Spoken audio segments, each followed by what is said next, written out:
নমস্কার। সকলকে আমার প্রণাম জানিয়ে আজকের যে কবিতাটি পাঠ করব, কবিতার নাম সাগর ভূমি। কবি হলেন সুবল চন্দ্র দাস। মহান তীর্থ সাগর ভূমি, কজন তাহা জানে? প্রত্যহ যার পরশ পাই আমার এই প্রাণে।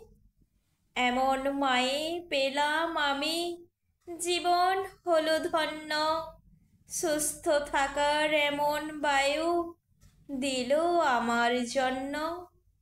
নদী নালায় বন বাদারে খেলে বেড়াই যত, রূপরত্নে অবাক হয়ে চরণে হই নত।